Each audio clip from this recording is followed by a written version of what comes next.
Mortality and Motherhood. Mama, when you die, will you ask God to send you back to me? Wow.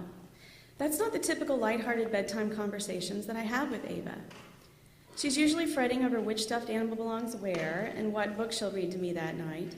And I'm usually arguing with her about how she needs to go to sleep, how she needs to wake up early to eat breakfast before she catches the bus in the morning.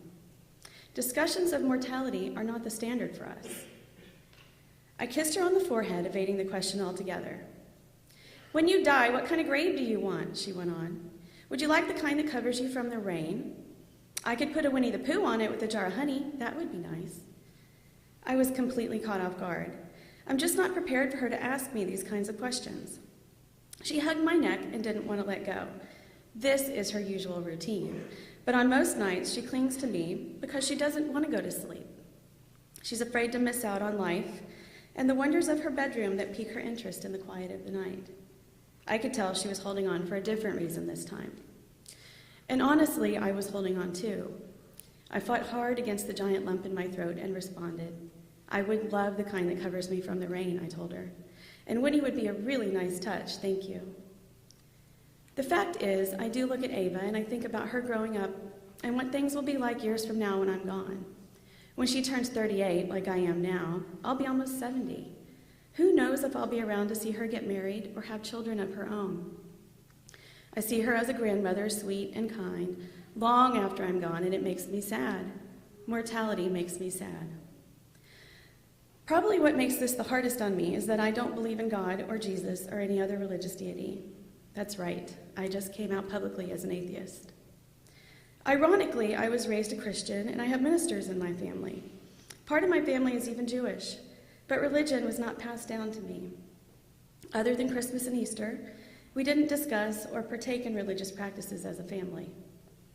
When I was younger, I often went to church with my friends and my parents never seemed to mind. I even spent summers at vacation Bible schools. My parents, well, I think they tried to give us values as best they could, but religion just wasn't in the picture. I spent the better part of my tween and teen years learning about different religions, Judaism, Buddhism, Confucianism, the list goes on. And aside from the basic teachings of each, nothing clicked. I think my brain is just too scientific to process the concept of faith. I need facts. I just can't comprehend how faith works. And aside from being moderately convinced that reincarnation is real, I have no idea what happens to us when we pass on. Sure, I've seen ghosts and spirits, souls who seem trapped in a life on replay. They seem lost and lonely, like they're searching for something or someone to make them real again. But I fail to see how this energy, this scientific phenomenon, fits into the religious picture. Despite my personal convictions, we sent Ava to a Christian preschool where she learned about Jesus and God and even prayed over her lunch.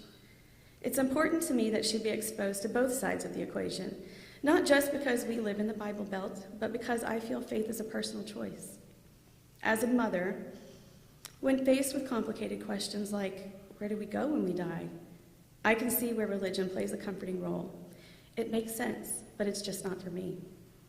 My goal is to let her make her own choices, to develop her own beliefs, and to find what works best for her. And as a mother, I feel my role is to help shape her values, to help guide her on the path to self-discovery. One of the most important values I hope to pass on to her is tolerance. At 7, she already understands that not everyone believes the same thing. She doesn't strive to be the one who is right, the winner of religion. She is tolerant, and she makes me proud and grateful. Mama, you're 38, and that's old, she said. I'm going to be a grandma in like a minute, and you'll be gone. I squeezed her closer and assured her as best I could. I'm still very young, Ava, and it'll be a very long time before you're a grandma, I hope. And we still have so many more years together. Her gorgeous blue eyes were misty. She smiled and hugged me tightly again. I love you, Mama, more than you can ever imagine, she said. I fought hard against the tears welling up from deep inside. I hugged her back and breathed in the sweet smell of her hair, her skin, and her beauty. I resigned myself to the fact that being a parent is equally as hard as it is rewarding. Before becoming a mother, the thought of not reuniting with my loved ones in an afterlife was just reality for me. But now I already miss her, but I'm thankful for every moment I have with her in this life. Thank you.